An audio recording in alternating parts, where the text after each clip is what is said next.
Allah, Allah, Allah.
Boleh. A'udzubillahi minasyaitonirrajim. Bismillahirrahmanirrahim. Assalamualaikum warahmatullahi wabarakatuh. Ila hadratin Nabi Muhammadin sallallahu alaihi wa alihi wasallam, thumma ila arwahi azwajihi wa dhurriyyatihi wa ashabihi wattabi'in wattabi'ina lahum bi ihsanin ila yaumiddin, thumma ila arwahi kafatil anbiya'i wal mursalin wa awliya'illahi as-salihin wal ulama'il 'amilin wa as-sadatina as-sufiyatil muhaqqiqin wa sa'iri masyayikhina wa muallimina wa li abaina wa li ummahatina wa li ikhwanina minal muslimina wal muslimat wal mu'minina wal mu'minat al ahya'i minhum wal amwat lahumul fatihah. A'udzu billahi minasy syaithanir rajim. Bismillahirrahmanirrahim. Alhamdulillahi rabbil alamin. Ar-Rahmanir Rahim. Maliki yaumiddin. Iyyaka na'budu wa iyyaka nasta'in. Ihdinas siratal mustaqim. Siratal ladzina an'amta 'alaihim ghairil maghdubi 'alaihim waladdallin. Amin. Bismillah walhamdulillah. Wassalatu wassalamu ala sayyidina Rasulillah Muhammad ibn Abdillah wa ala alihi wa sahbihi wa mawalah. Allahumma 'allimna ma yanfa'una wanfa'na bima 'allamtana wa zidna 'ilma. Subhanaka la 'ilma lana illa ma 'allamtana innaka antal alimul hakim. ولا حول ولا قوة إلا بالله العلي العظيم. لا إله إلا الله محمد رسول الله في كل لمحة ونفس عدد ما وسعه علم الله. Tuan-tuan, puan-puan, muslimin, muslimat, ikhwah, akhwat yang dirahmati lagi dimuliakan oleh Allah Subhanahu wa taala sekalian. Alhamdulillah, summa alhamdulillah, bertemu kembali kita setelah sekian lama kita bercuti untuk kita meneruskan perbincangan kita berkaitan dengan akidah Ahlus Sunnati wal Jamaah, penjelasan sifat 50 berdasarkan karya yang dikarang oleh Syekhuna Kiai Muhammad Idrus Ramli hafizahullah, dan kita telah pun masuk ke bahagian ketiga yang merupakan bahagian terakhir daripada buku ini, membicarakan tentang kenabian atau an-nubuwat. Dan pertemuan sebelum daripada ini kita telah membahaskan tentang definisi Nabi dan Rasul, tujuan para Nabi dan Rasul diutuskan. Selanjutnya membicarakan sifat yang wajib bagi para Rasul, iaitulah sifat siddiq, sifat amanah, tabligh dan fatanah. Dan sambungan daripada perbicaraan tentang sifat-sifat yang wajib bagi para Rasul, sifat yang kelima ialah laki-laki di halaman 217.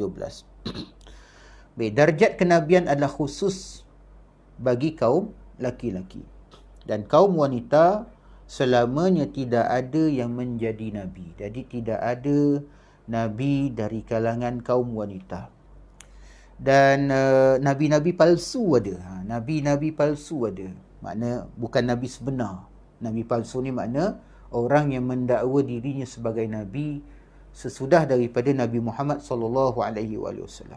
Kerana keimanan kita terhadap kenabian ini ialah mesti difahami dalam konteks bahawa nabi-nabi ini berakhir dengan diutuskannya Nabi Muhammad sallallahu alaihi wasallam, dan setelah wafatnya baginda Rasulullah sallallahu alaihi wasallam, maka tidak ada lagi nabi yang datang sesudah baginda, sesuai dengan sebuah hadis Nabi sallallahu alaihi wasallam, wa anal aqibu wal aqibu allazi la nabiyya ba'di.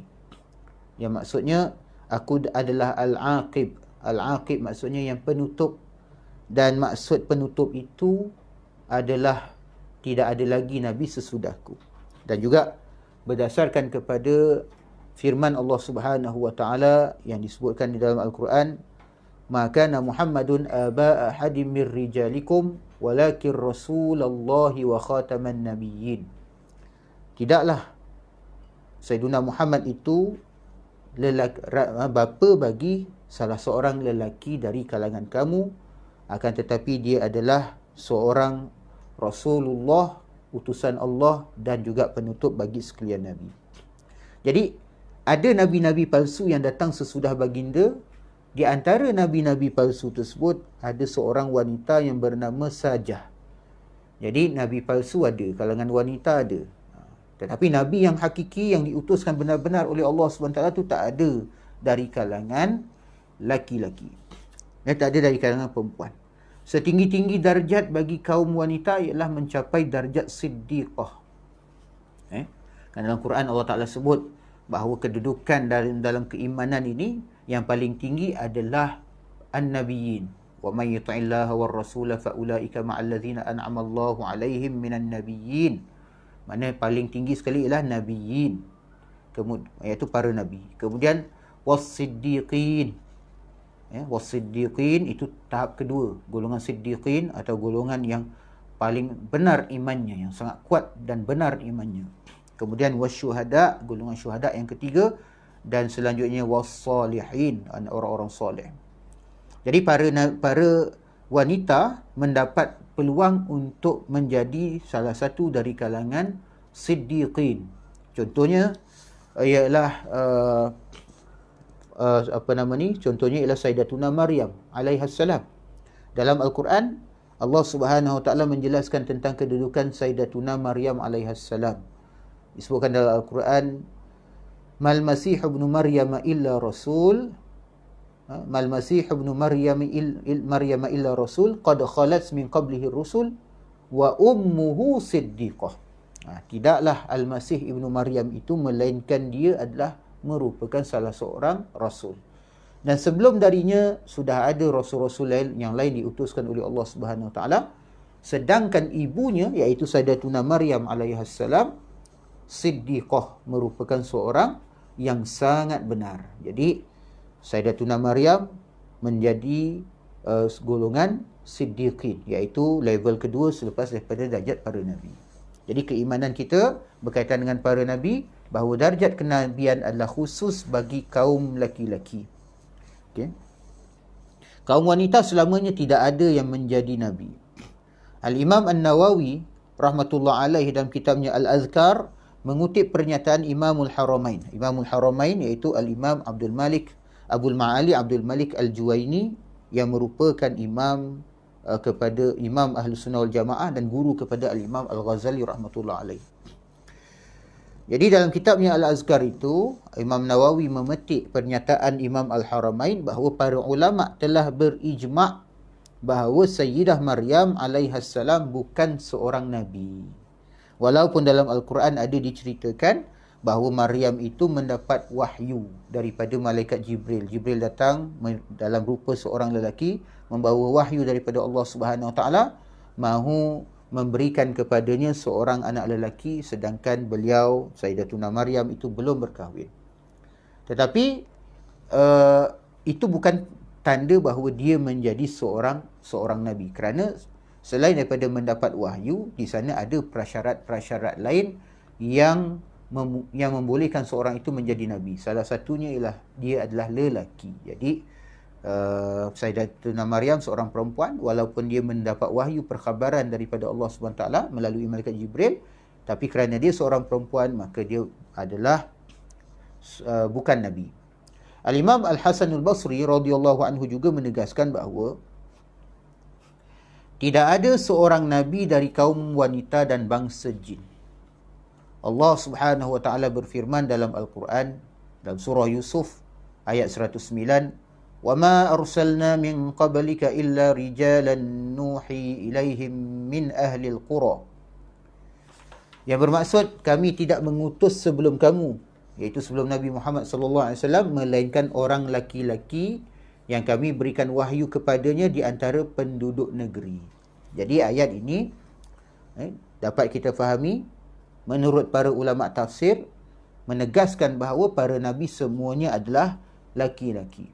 Ini adalah dalil naqli.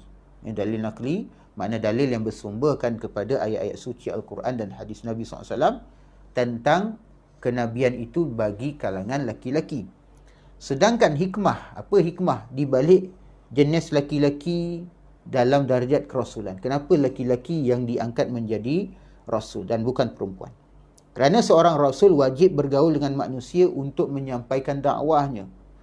Pergaulan dengan banyak orang apabila dilakukan oleh kaum wanita dapat menarik minat orang-orang bodoh untuk mengganggu kehormatannya. Lelaki jelas lebih mampu dalam menyampaikan dakwahnya. Maknanya dari sudut pergaulannya, kaum lelaki itu jauh lebih luas pergaulannya berbanding dengan kaum wanita yang boleh menjadi sebab kepada orang-orang bodoh untuk mengganggu kehormatannya.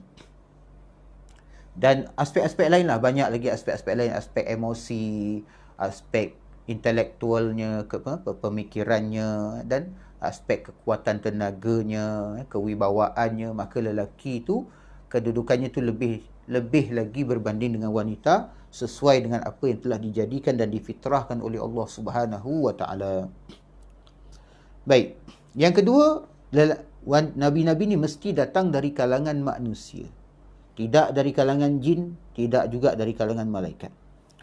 Di antara syarat seorang rasul adalah harus berupa manusia agar supaya umat manusia dapat belajar dan meneladani mereka dalam seluruh line ataupun dalam seluruh aspek kehidupan yang dijalankan. Jadi harus kat sini maksudnya mesti dalam kalangan, mesti dari kalangan manusia. Jadi orang-orang kafir pernah menuntut agar Allah Subhanahu Wa Taala mengirimkan para rasul itu dari kalangan malaikat. Tetapi Allah Subhanahu Wa Taala menolak tuntutan mereka dengan firman-Nya dalam surah Al-An'am ayat 9, "Walau ja'alnahu malakan la ja'alnahu rajulan wa lalabasna 'alaihim ma yalbisun." Dan kalau kami jadikan rasul itu malaikat, tentulah kami jadikan dia seorang laki-laki. Maknanya Allah Taala akan ubah malaikat itu menjadi manusia, lelaki. Dan kalau kami jadikan dia seorang lelaki, tentulah kami meragu-ragukan atas mereka apa yang mereka ragu-ragukan atas diri mereka sendiri. Maknanya, orang-orang kafir, walaupun malaikat turun sebagai nabi, kemudian menjadi lelaki dari kalangan mereka, tetap akan diragukan, tetap akan ditolak. Ketujuh, seorang nabi ini mestilah dia merdeka, orang merdeka. Makna bukan hamba. Jadi para rasul juga harus atau mesti orang yang merdeka. Seorang hamba sahaya tidak menguasai terhadap dirinya sendiri. Kerana apa? Kerana hamba sahaya ni dia adalah milik kepada tuannya. Dia adalah barang. Barang yang dimiliki oleh tuannya yang boleh dijual beli. Dan itu tidak pantas bagi seorang nabi. Bagaimana nabi ni seorang hamba lalu dia menjadi milik kepada yang lain dan dia boleh dijual beli. Itu merendahkan martabatnya seorang nabi. Tetapi kalau seorang hamba sebagai wali tu perkara yang boleh, harus sebagai wali. Tetapi sebagai nabi itu tidak mungkin. Maknanya apa? Mustahil. Mustahil nabi dari kalangan hamba kepada mana-mana makhluk atau mana-mana manusia. Kerana para nabi ni hanya hamba kepada Allah Subhanahu Wa Taala.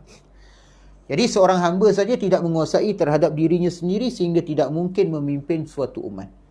Seorang hamba saya juga tidak memiliki kemuliaan kerana diperjualbelikan seperti halnya barang-barang.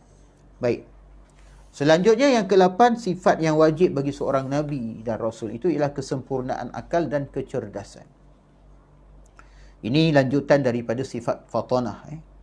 Para Rasul juga harus memiliki kesempurnaan akal, kecerdasan dan kekuatan pendapat. Kerana hal ini adalah senjata mereka dalam berdakwah. Orang-orang kafir pernah menuduh para Rasul bahawa mereka gila.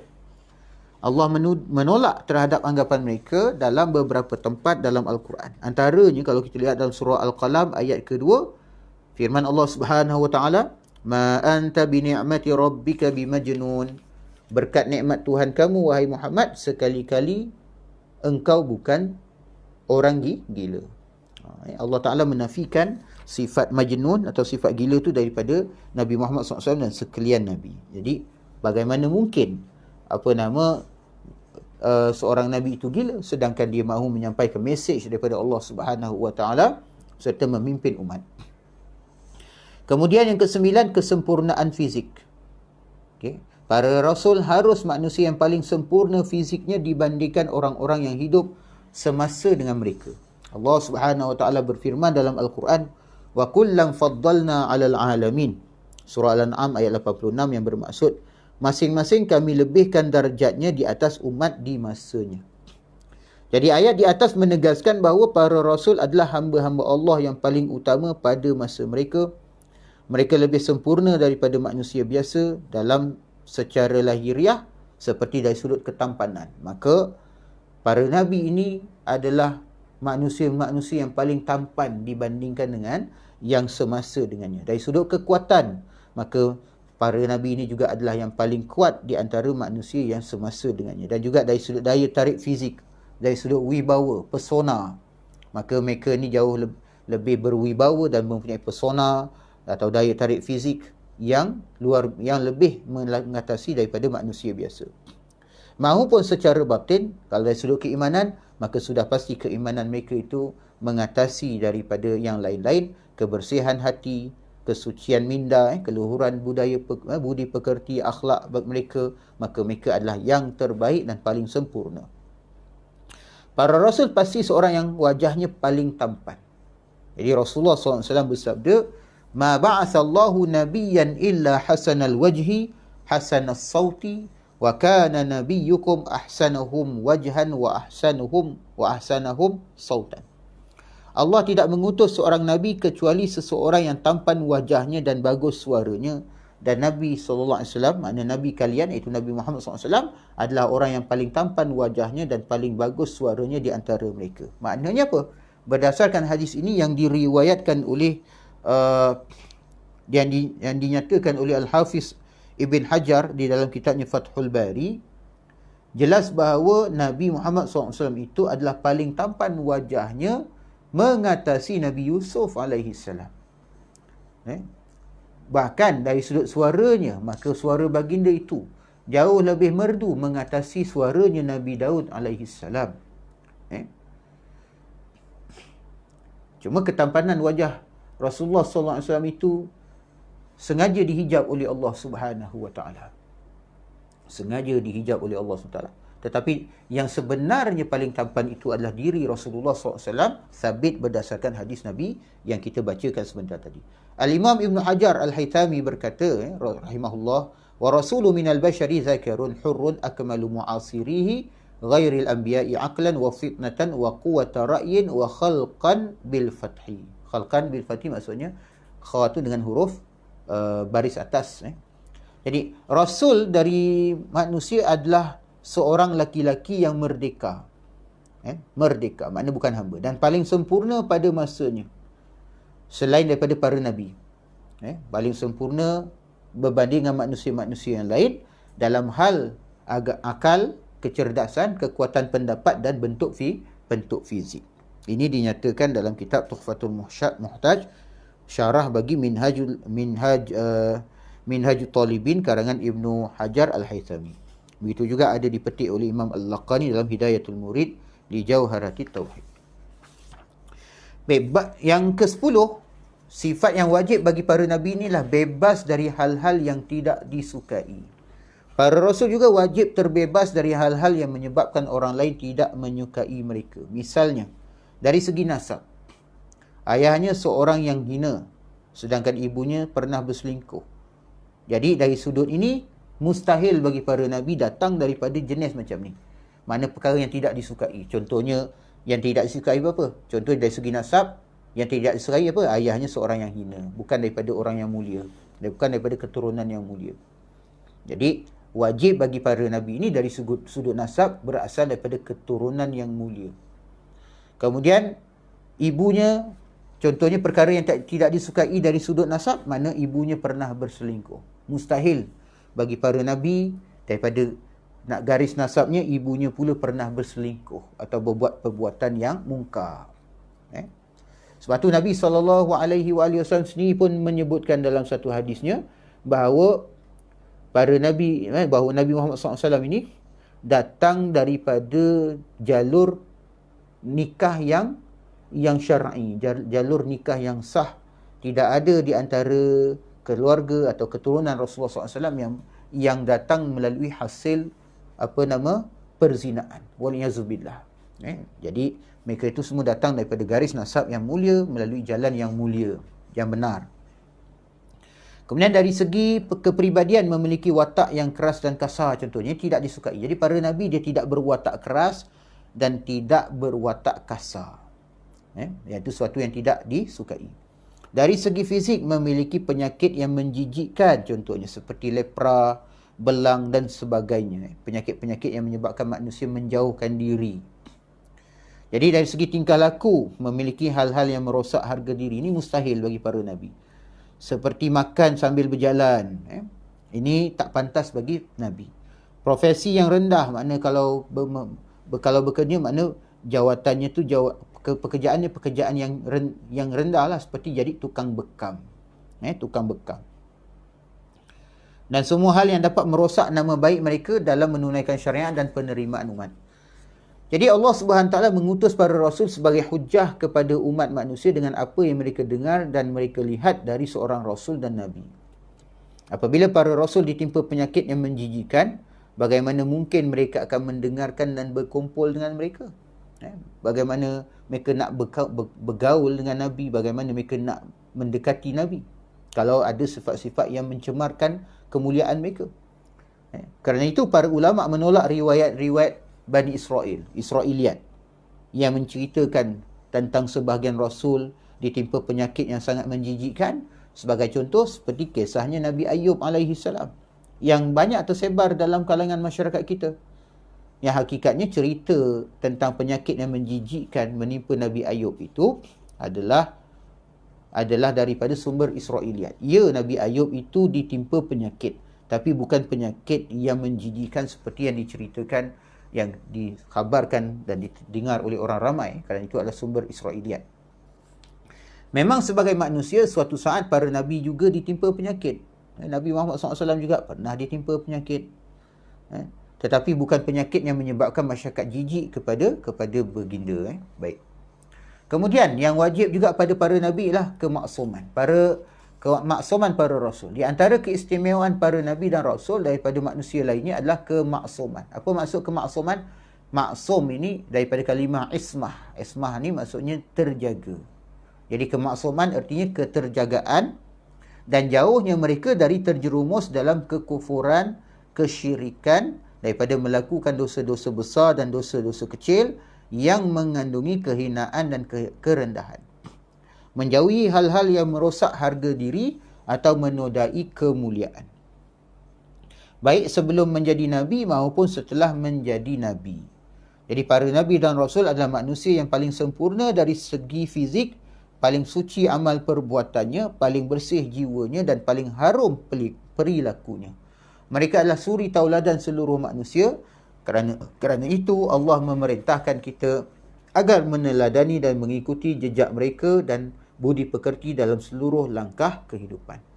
Allah Subhanahu wa taala berfirman dalam surah Al-An'am ayat 90, "Ulaikal ladzina hadallahu fabihudahu muqtadih." Mereka itulah, iaitu para anbiya dan para rasul itu, orang-orang yang telah diberi petunjuk oleh Allah, maka ikutilah petunjuk mereka. Dalam surah Al-Ahzab ayat 21 Allah Taala berfirman, Laqad kana lakum fi Rasulillahi uswatun hasanah.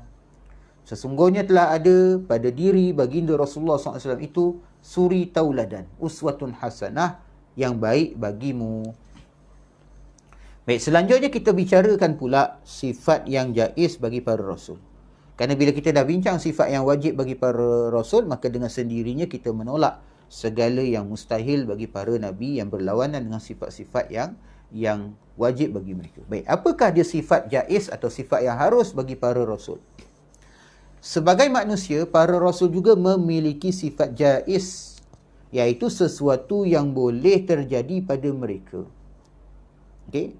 Jadi sifat jaiz tersebut adalah sebagaimana berikut, iaitu al-a'radul basyariyatul lati la tuaddi ila naqsin fi maratibihimul aliyah. La tuaddi ila naqsin fi maratibihimul aliyah. Maksudnya maratibihimil aliyah. Baik. Sifat-sifat kemanusiaan yang tidak membawa kepada kekurangan dalam derajat mereka yang luhur. Sifat-sifat kemanusiaan atau sifat-sifat basyariah yang tidak membawa kepada kekurangan dalam derajat mereka yang luhur. Contohnya seperti makan, minum, berkahwin, berkahwin, penat, sedih, gembira. Itu sifat-sifat kemanusiaan yang harus ada pada seorang Nabi dan Rasul kerana mereka juga manusia. Selama tidak mengurangkan darjat atau kedudukan mereka yang luhur. Contohnya apa? Ketawa berdekah-dekah. Itu kan merendahkan martabat kedudukan para Nabi yang luhur. Kalau menangis meraung-raung, itu kan mengatasi atau mencemarkan darjat para Nabi yang luhur. Kalau marah tu harus bagi para Nabi. Tapi kalau marah melampau-lampau, contohnya, itu kan tak harus bagi para Rasul kerana merendahkan darjat diri mereka yang luhur. Kalau makan tu haloba contohnya, gelojoh, itu kan tak harus. Makan harus, tapi makan yang mencemarkan kedudukan mereka sebagai Nabi yang mulia. Makan dengan gelojoh contohnya, maka itu tidak harus bagi para Nabi. Makan harus, tapi makan dengan gelojoh tu tidak harus bagi para Nabi alaihissalatu wassalam. Memiliki kekayaan, itu harus bagi para Nabi. Ada Nabi-Nabi yang memiliki kekayaan. Contohnya Nabi Sulaiman, Nabi Daud memiliki kekayaan. Tetapi mereka tidak mencintai dunia. Mereka tidak dikuasai oleh kekayaan mereka. Mereka tidak bersifat bakhil dengan kekayaan mereka. Kerana itu sifat yang mustahil bagi para Nabi. Kerana merendahkan keluhuran kenabian mereka. Baik, sebagai manusia, sifat-sifat kemanusiaan juga terjadi kepada para Nabi dan Rasul. Tetapi dengan catatan hal tersebut tidak mengurangi keluhuran darjat mereka. Itu garis kasarnya kita kena faham kat situ. Misalnya, seorang manusia apabila banyak aktivitas akan merasa kelelahan. Para Nabi dan Rasul juga mengalami kelelahan. Tetapi tidak akan membuat mereka menguap ketika mengantuk. Dalam hadis sahih diterangkan an Abi Hurairah radhiyallahu anhu, anin Nabi sallallahu alaihi wa alihi wasallam qala, "Inna Allah yuhibbul 'atasa wa yakrahu at-tatha'uba. Fa idza 'atasa ahadukum wa hamidallah kana haqqan 'ala kulli muslimin sami'ahu ay yaqula lahu yarhamukallah wa amma at-tatha'ubu fa innama huwa minasy syaitan. فإذا تثاءب أحدكم فليرده ما استطاع فإن أحدكم إذا تثاءب ضحك منه الشيطان." Dari Abu Hurairah radhiyallahu anhu, Nabi SAW bersabda, Allah Subhanahu wa taala menyukai bersin dan tidak menyukai menguap. Maka apabila salah seorang kamu bersin dan memuji kepada Allah, ya, kita bersin, kita ucapkan alhamdulillah, maka setiap muslim yang mendengarnya harus berkata, membalasnya, semoga Allah melimpahkan kasih sayangnya kepadamu. Yarhamkallah, yarhamukallah. Semoga Allah melimpahkan kasih sayangnya kepadamu. Sedangkan menguap pula berasal dari syaitan. Maka apabila kamu menguap, maka tutuplah serapat mungkin. Cuba tutup serapat mungkin. Kerana apabila kamu menguap, syaitan mentertawai kamu. Syaitan gelak tengok kita muak. Hadis ini diriwayatkan oleh Al-Imam Bukhari dalam sahihnya. Baik, setiap manusia memerlukan istirahat untuk mengembalikan energi, tenaga yang terkuras kerana berbagai-bagai aktiviti. Apatah lagi para Nabi SAW, mereka itu sentiasa bergerak untuk mengerjakan dakwah. Dan para Nabi ini tidak bersifat dengan sifat malas, kerana sifat itu sifat kekurangan bagi para Nabi.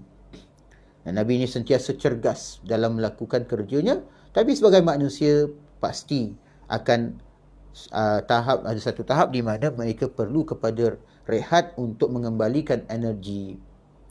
Jadi para Nabi juga istirahat dengan tidur, tetapi tidurnya tak sama macam tidur kita, manusia biasa.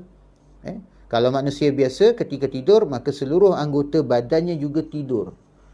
Seluruh anggota badannya tidur, pemikiran-pemikirannya dia tidur, kesedarannya juga tidur. Sebaliknya para Nabi, meskipun kedua mata mereka tidur, hati mereka tidak pernah tidur dan terus berzikir kepada Allah. Baik, dalam hadis sahih diterangkan, An Anasin radhiyallahu anhu qala Rasulullah sallallahu alaihi wa alihi wasallam, al-anbiya'u tanamu a'yunuhum wa la tanamu qulubuhum. Dari Anas radhiyallahu anhu, Rasulullah SAW bersabda, para nabi itu mata mereka tidur, tetapi hati mereka tidak tidur. Artinya hati mereka itu terus terjaga dalam mengingati Allah Subhanahu wa taala, tidak pernah terlalai sedikit pun. Jadi para rasul juga makan sebagaimana manusia yang lain makan. Kerana itu ketika orang-orang musyrik meminta dikirimkan para rasul yang tidak makan, tidak berjalan di pasar dan tidak menikah, Allah menolak permintaan mereka kerana para rasul juga manusia. Dan para rasul datang nak memberi contoh kepada manusia. Jadi bagaimana nak menunjukkan contoh makan yang sebenarnya sesuai dengan syariat dan sunnah. Bagaimana tidur yang sesuai dengan syariat dan sunnah. Bagaimana menikah yang sesuai dengan syariat dan sunnah. Bagaimana berjalan yang sesuai dengan syariat dan sunnah. Jadi manusia, Rasulullah tu manusia, para Nabi tu manusia yang memberi contoh kepada manusia lain. Tapi harus difaham. Bila kita kata, oh Rasulullah ni manusia, para Nabi ni manusia, maka dia macam kita. Jangan kita faham macam tu. Kerana para Nabi SAW tu manusia yang sempurna dalam segala aspeknya, lahiriah dan batiniahnya. Kalau kita nak buat perbandingan, umpamanya batu. Baik, batu. Batu ni ada banyak jenis. Ada batu kerikil, ada batu, macam-macam jenis batu. Tapi di antara batu-batu tersebut ada batu yang paling bernilai. Batu juga, tapi batu yang sangat bernilai. Seperti batu permata kan, batu berlian, intan berlian. Itu semua batu-batu yang sangat bernilai. Tapi dalam kategori batu. Jadi, tak sama antara batu yang bernilai dengan batu biasa yang tak bernilai. Macam kita lah. Memang Nabi-Nabi tu manusia. Nabi Muhammad SAW tu manusia. Tapi perumpamaan dia tu adalah seumpama batu berlian, batu permata yang sangat mahal harganya dibandingkan dengan batu-batu biasa macam kita ni lah, manusia biasa. Jadi kalau Nabi makan, dia makan. Tapi makannya tak macam kita makan. Makannya itu lain. Maksudnya makan lain, maksudnya makan dia itu menjadi contoh bagaimana seharusnya kita makan sebagai hamba Allah. Bukan sebagai hamba nafsu. Kan kalau kita makan, ya kita makan. Tapi kita makan macam sebagai hamba nafsu. Bukan hamba Allah. Apatah lagi kalau makan tu sebagai hamba syaitan lah contohnya. Makan sebagai hamba syaitan ni, dahlah makan tu tak baca bismillah, dia makan kenyang, syaitan pun turut sama kenyang dengan makanan dia tu. Tu makan. Sebenarnya bagi makan syaitan apabila tidak membaca bismillah. Jadi Nabi makan, Nabi minum. Tapi kehidupan dia yang kita nampak biasa tu sebenarnya menjadi contoh kepada kita bagaimana dapat kita hidup sesuai dengan cara yang terbaik. Jadi sebab apa Nabi ini dah disebutkan uswatun hasanah, contoh ikutan yang terbaik dalam segenap aspek kehidupan. Rasulullah SAW marah, para Nabi pun marah. Tapi macam mana para Rasul ini menunjukkan cara marah yang sesuai dengan syarak, marah yang sesuai dengan sunnah, marah yang tidak mengurangkan keluhuran akhlak yang mulia. Rasulullah gembira, tapi macam mana Rasulullah tunjukkan kegembiraan yang sesuai dengan syariat, kegembiraan sesuai dengan sunnah, kegembiraan yang tidak berlanggar dan berlawanan dengan keluhuran akhlak yang mulia. Semua aspek. Jadi para Rasul juga makan sebagaimana manusia yang lain. Jadi kerana itu ketika orang-orang musyrik meminta dikirim para Rasul yang tidak makan, tidak berjalan di pasar dan tidak menikah, Allah menolak permintaan mereka kerana para Rasul juga manusia. Allah SWT berfirman, وَقَالُوا مَا لِهَذَا الرَّسُولِ يَأْكُلُ الطَّعَامَ وَيَمْشِي فِي الْأَسْوَاقِ لَوْلَا أُنْزِلَ إِلَيْهِ مَلَكٌ فَيَكُونَ مَعَهُ نَذِيرًا. Surah Al-Furqan ayat 7. Maksudnya, dan mereka berkata, iaitu orang-orang musyrik ni, orang kafir ni berkata, mengapa Rasul itu memakan makanan dan berjalan di pasar-pasar? Mengapa tidak diturunkan kepadanya seorang malaikat agar malaikat itu memberikan peringatan bersama-sama dengan dia? Maknanya mereka nak supaya bila sambil-sambil Nabi berjalan tu ada malaikat mendampingi Rasulullah sambil menyampaikan peringatan. Dalam ayat yang lain disebutkan, وَمَا أَرْسَلْنَا قَبْلَكَ مِنَ الْمُرْسَلِينَ إِلَّا إِنَّهُمْ لَيَأْكُلُونَ الطَّعَامَ وَيَمْشُونَ فِي الْأَسْوَاقِ. Dan kami tidak mengutus rasul-rasul sebelummu, melainkan mereka sungguh memakan makanan dan berjalan di pasar-pasar. Maknanya mereka hidup menjalani kehidupan sebagaimana manusia biasa, mencari bekerja, membantu rumah tangga, kehidupan rumah tangga kan. Itu kerja biasa. Nabi Daud alaihi salam sendiri disebutkan mencari rezeki dengan hasil usaha tangannya sendiri kan. Nabi Daud alaihi salam bekerja sebagai pembuat baju besi. Dia punya kemahiran besi. Dan Nabi Muhammad SAW sendiri berniaga, menggembala kambing, bekerja, tidak menganggur. Tidak ada kita temukan Nabi ni dia menganggur. Sentiasa sahaja mencari rezeki yang halal dengan usaha tangan mereka sendiri, dan itu sangat dicintai oleh Allah Subhanahu Wa Taala. Dan firman-Nya yang lain, وَلَقَدْ أَرْسَلْنَا رُسُلًا مِنْ قَبْلِكَ وَجَعَلْنَا لَهُمْ أَزْوَاجًا وَذُرِّيَّةً. Surah Ar-Ra'd ayat 38, maksudnya, dan sesungguhnya kami telah mengutus beberapa rasul sebelum kamu dan kami memberikan kepada mereka isteri-isteri dan keturunan. Maknanya mereka ada isteri, mereka ada keturunan. Dan Nabi Isa alaihi salam insya-Allah turunnya ke dunia nanti, insya-Allah dia pun akan berkahwin. Insya-Allah. Nanti kita akan tengok sedikit tentang Nabi Isa alaihi salam di hujung pengajian kita nanti. Para nabi dan rasul juga mengalami sakit seperti halnya manusia yang lain. Tetapi sakit yang menimpa para nabi tidak boleh penyakit yang menyebabkan mereka dijauhi oleh manusia seperti gila. Mustahil Nabi itu ditimpa penyakit gila. Lepra ni kusta. Belang ni saya tak tahu, mungkin penyakit pada badan. Kemudian buta dan lain sebagainya. Para Nabi tidak ada yang pernah mengalami kebutaan. Tak ada Nabi yang buta. Jadi mungkin kita terfikir, habis Nabi Yaqub tu macam mana? Nabi Yaqub, ini huraian dia. Sedangkan kisah yang terjadi kepada Nabi Yaqub alaihissalam hanya selaput yang menghalangi pandangannya kerana banyak menangis dan bukan kebutaan. Maksudnya buta sebagaimana yang kita faham, hilang terus pandangan, tidak melihat. Tapi lebih kepada selaput yang menutup pandangannya tu, menjadikan pandangannya tu tidak jelas. Tapi tidaklah buta secara total. Kerana itu begitu pembawa berita gembira datang membawakan baju Nabi Yusuf alaihissalam, beliau langsung sembuh dan dapat melihat kembali. Sedangkan penyakit yang menimpa Nabi Ayub alaihissalam adalah penyakit antara kulit dan tulang, sehingga tidak menyebabkan orang-orang menjauhi beliau. Bukan keluarnya ulat dari kulit beliau sebagaimana yang dilebih-lebihkan dalam riwayat Israiliyat. Tetapi perlu diketahui bahawa para Nabi itu manusia yang paling banyak menerima ujian dari Allah dan paling banyak bersabar menghadapi ujian. Aktsarun nasu, disebutkan dalam hadis Nabi SAW, inna asyaddan nasi bala'an al-anbiya' thumal amsal fal amsal. Yang paling dahsyat sekali menerima ujian itu daripada Allah Subhanahu Wa Taala ialah para nabi, para anbiya. kemudian yang menyamainya, kemudian yang menyamainya. Maknanya para nabi yang alaihi wassalatu wassalam, kemudian yang mana paling dekat dengan jalan para nabi, kemudian yang paling dekat dengan paling dekat, sampailah yang paling lemah iman.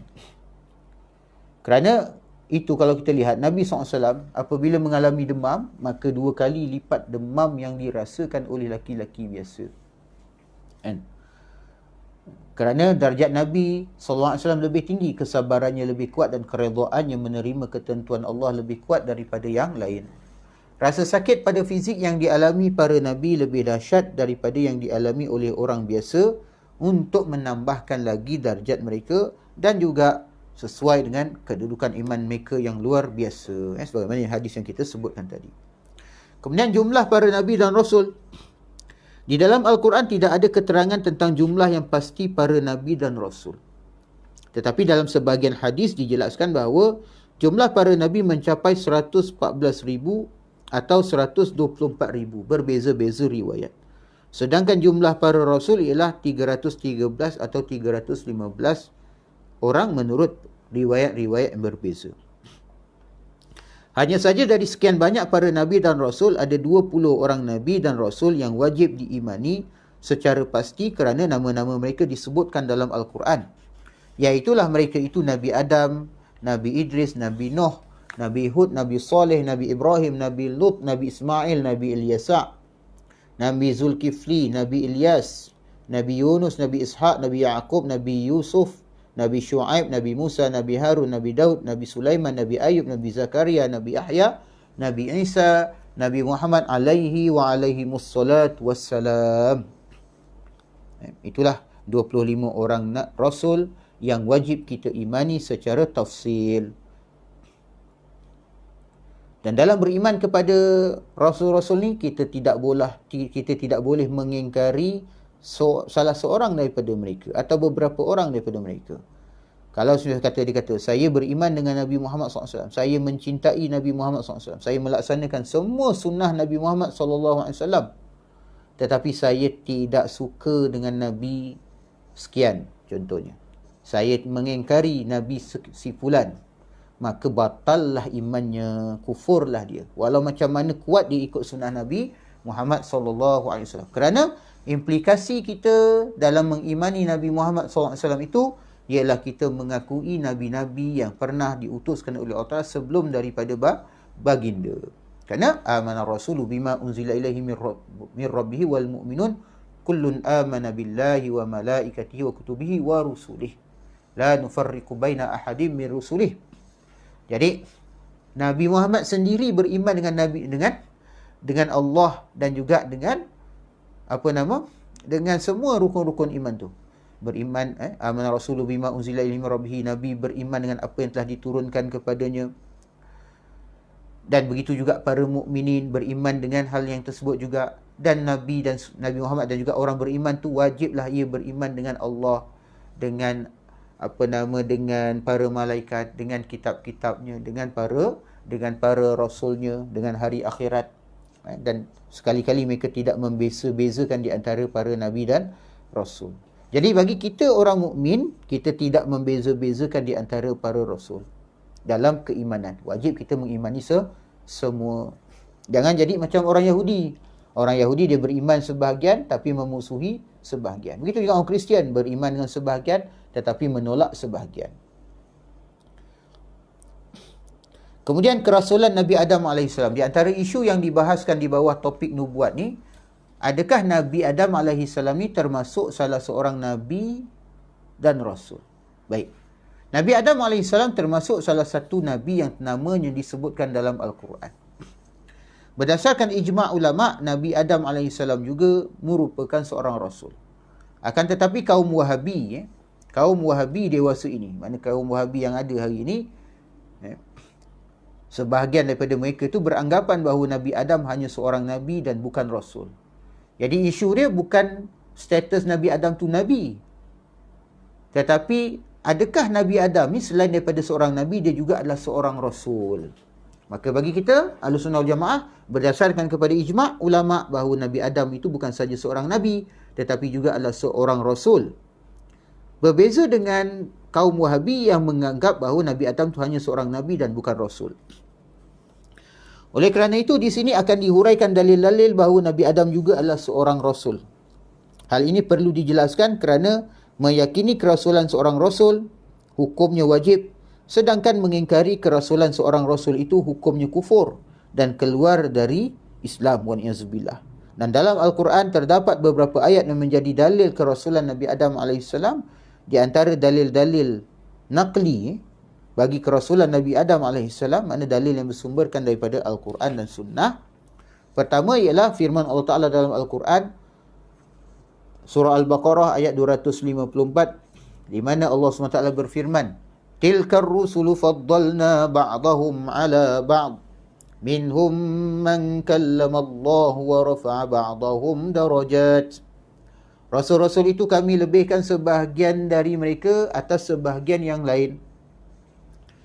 Di antara mereka ada yang Allah berkata-kata langsung dengan dia, dan sebahagiannya Allah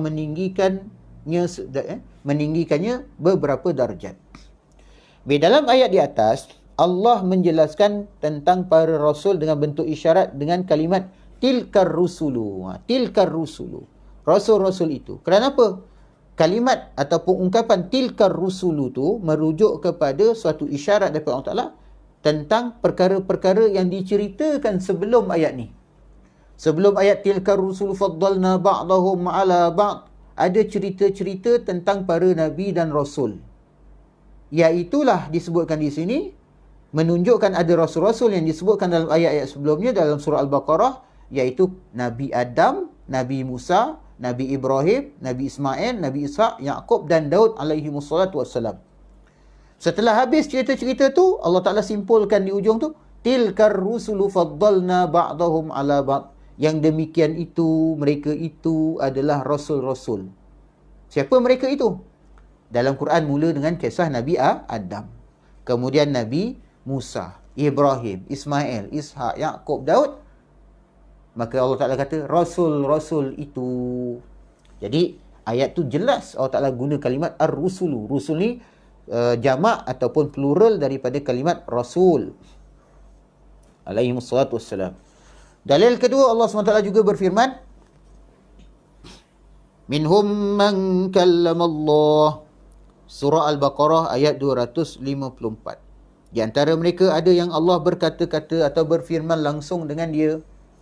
Dalam ayat di atas ditegaskan bahawa di antara para rasul ada yang berkata-kata langsung dengan Allah. Mereka adalah 3 orang.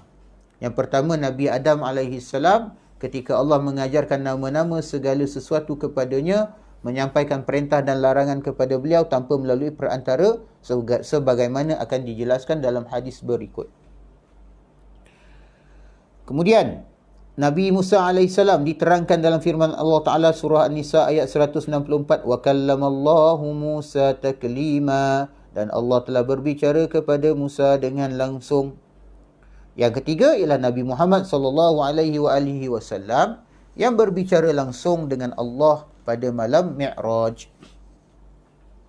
Baik, dalil ketiga, Allah Subhanahu Wa Taala berfirman dalam Al-Quran dalam surah Ali Imran ayat 33, Inna Allah astafa Adam wa Nuhan wa ala Ibrahim wa ala Imran 'alal 'alamin. Sesungguhnya Allah telah memilih Adam, Nuh, keluarga Ibrahim dan keluarga Imran melebihi segala umat di masa mereka masing-masing. Dalam ayat di atas ditegaskan bahawa Allah telah memilih Nabi Adam, keluarga Ibrahim, iaitu Nabi Ismail dan juga Nabi Ishaq. Nabi Ismail anak kepada Nabi Ibrahim melalui isterinya Sayyidah Hajar alaihissalam. Nabi Ishaq adalah anak kepada Nabi Ibrahim melalui isterinya Sayyidah Sarah alaihissalam. Dan keluarga Imran, siapa dia keluarga Imran? Iaitu Nabi Musa ibnu Imran dan juga Nabi Harun ibnu Imran. 2 orang adik-beradik yang dilantik menjadi Rasul. Melebihi segala umat pada masanya. Maksudnya, dipilih sebagai Rasul. Kata istafa dalam bahasa Arab, istafa artinya memilih. Baik. Dalam ayat tersebut, kata istafa ni maksudnya memilihnya sebagai Rasul. Berdasarkan ayat dalam surah Al-Hajj ayat 75, Allahu yastafi minal malaikati rusulan wa minan nas Innallaha sami'un basir. Allah memilih utusan-utusannya dari malaikat dan dari manusia. Sesungguhnya Allah Maha mendengar lagi Maha melihat. Dalam uslub Al-Quran, kata istafa yang bermaksud memilih biasanya digunakan untuk seseorang yang dipilih menjadi rasul. Contoh-contohnya kalau kita lihat, ada firman-firman Allah Ta'ala tentang Nabi Ibrahim, Nabi Ishaq, Nabi Yaqub dan Nabi Musa alaihissalatu wassalam. Dalam surah Al-Baqarah ayat 130, وَلَقَدْ اسْتَفَيْنَاهُ فِي الدُّنْيَا, dan sungguh kami telah memilihnya di dunia. Kemudian وَإِنَّهُمْ عِنْدَنَا لَمِنَ الْمُصْطَفَيْنَ الْأَخْيَارِ, surah Sad ayat 47. Dan sesungguhnya mereka pada sisi kami benar-benar termasuk orang-orang pilihan yang paling baik.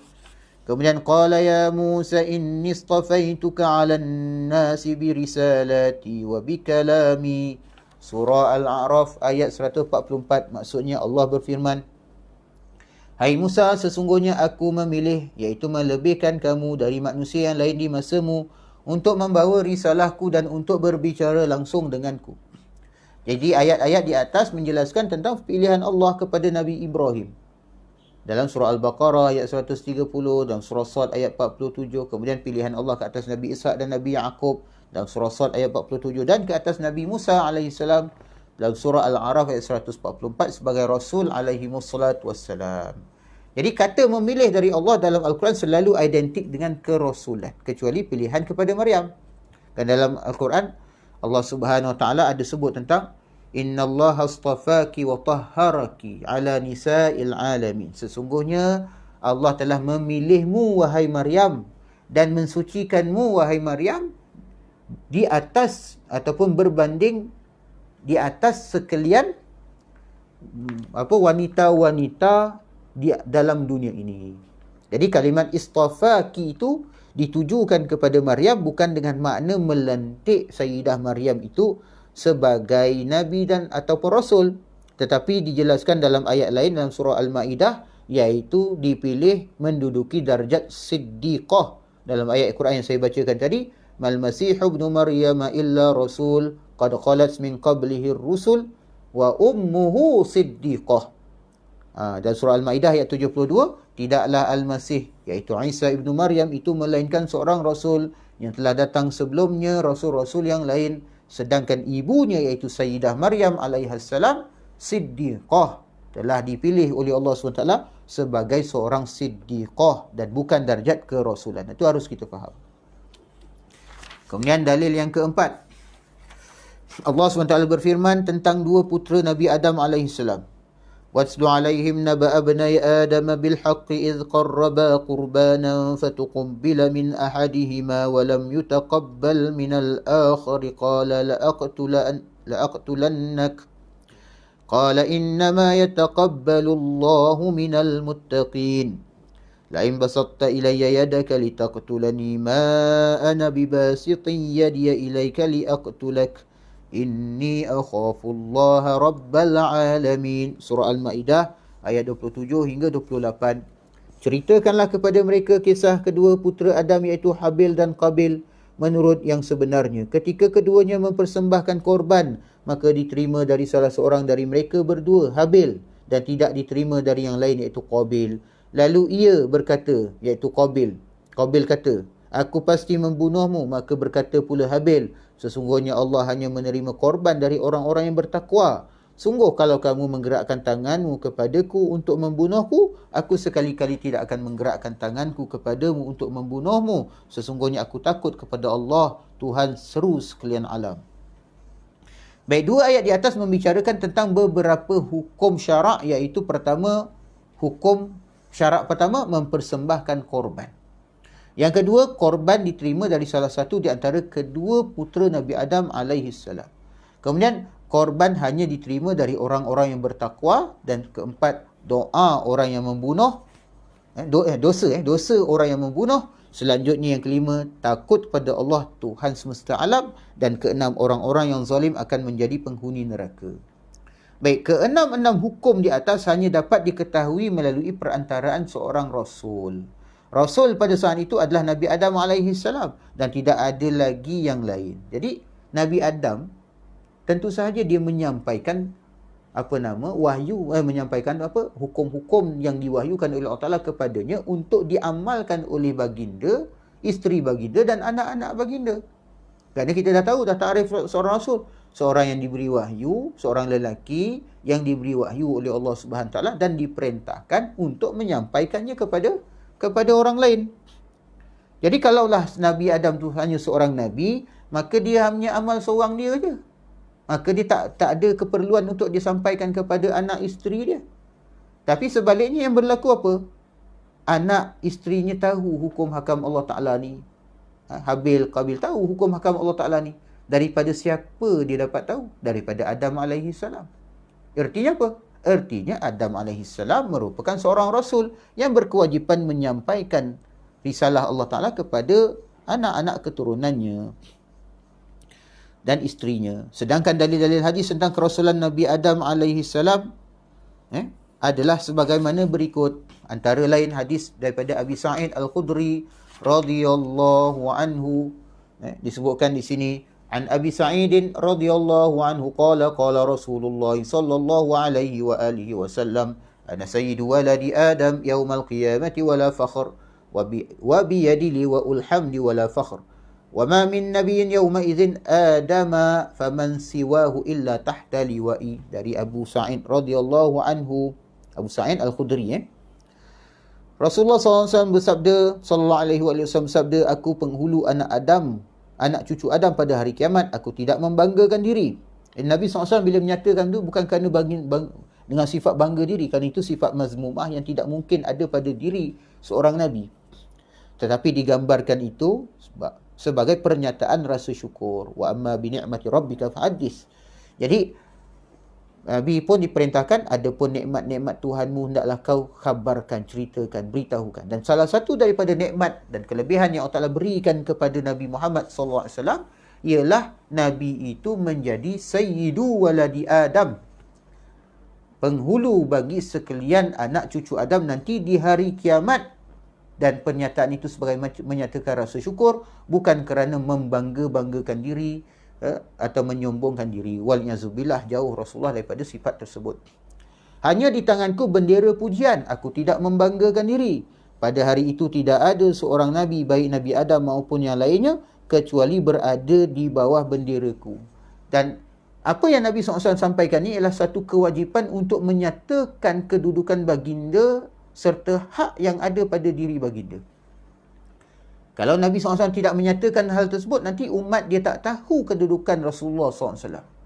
Tak tahu macam mana harus memuliakan Rasulullah SAW. Sebab apa? Tak kenal kedudukan Rasulullah SAW. Lalu gagal memuliakan Rasulullah SAW pada kedudukan yang sepatutnya baginda dimuliakan.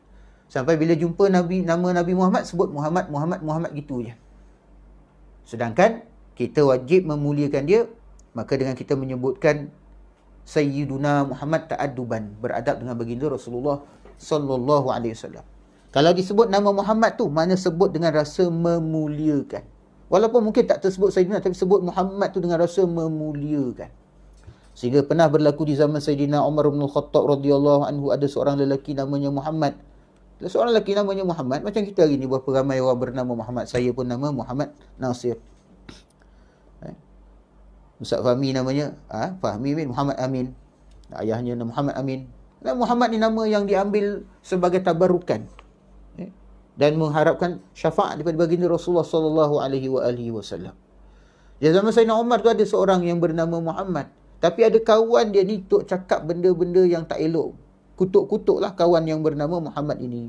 Maka kata Umar, kata tak sepantasnya nama Muhammad ini dijadikan bahan cercaan, bahan celaan, bahan kutukan. Maka diperintahkanlah orang tu supaya tukar. Jangan pakai nama Muhammad. Panggil dia, kalau nak tu panggil nama dia Abdullah ke Abdul Rahman ke. Sebab apa? Sebab nama Nabi Muhammad itu walaupun bukan dipakai pada diri Nabi Muhammad, dipakai oleh kita, nama Nabi Muhammad dipakai oleh kita, tapi kita membawa nama insan yang paling mulia bernama Sayyiduna Muhammad sallallahu alaihi wasallam. Jadi Nabi dalam hadis ni nak sebut tentang apa makna kedudukan diri dia dalam pandangan Allah, i'laman, makna sebagai memberitahu kepada umatnya bagaimana seharusnya kita memuliakan baginda Rasulullah sallallahu alaihi wasallam. Sebab tu Rasulullah bukan kerana nak berbangga-bangga cerita benda tu, tapi sebab apa? Ihsanan li ummatihi, sebagai satu ihsan kepada umat dia, supaya umat dia tahu macam mana cara nak cara nak beradab dan cara nak memuliakan baginda Rasulullah sallallahu alaihi wasallam. Jadi hadis di atas menjadi dalil kerasulan Nabi Adam alaihi salam. Kerana apa? Yang dimaksudkan para nabi dalam hadis tersebut adalah nabi-nabi yang menjadi rasul kepada umatnya. Sebab tu disebutkan setiap nabi termasuklah Adam alaihi salam akan berada di bawah bendera baginda Rasulullah sallallahu alaihi wasallam. Semoga kita semua dapat duduk bersama-sama dengan baginda di bawah bendera baginda Rasulullah sallallahu alaihi wasallam. Saya rasa cukup saja setakat ini pertemuan kita. Nanti kita akan sambung lagi, kita akan lihat lagi beberapa hadis Nabi SAW berkaitan dengan kerasulan Nabi Adam AS, dan kita akan sambung kepada perbincangan tentang kedudukan Rasulullah SAW sebagai makhluk paling utama. Baik, sekadar itu saja. A'udzubillahi minasyaitonirrajim. Bismillahirrahmanirrahim. Alhamdulillahirabbil alamin. Wassalatu wassalamu ala asyrafil anbiya'i wal mursalin sayyidina wa maulana Muhammad wa ala alihi washabihi ajma'in. Allahumma habib ilaina al-iman wa zainhu fi qulubina wa karrih ilaina al-kufra wal fusuqa wal 'isyan waj'alna minar rasyidin. Subhanakallahumma wa bihamdika asyhadu an la ilaha illa anta astaghfiruka wa atubu ilaik. Wal 'asri innal insana lafi khusr illa allazina amanu wa 'amilus solihat wa tawassaw bil haqqi wa tawassaw bis sabr. Wabillahi taufiq wal hidayah. Wassalamualaikum warahmatullahi wabarakatuh.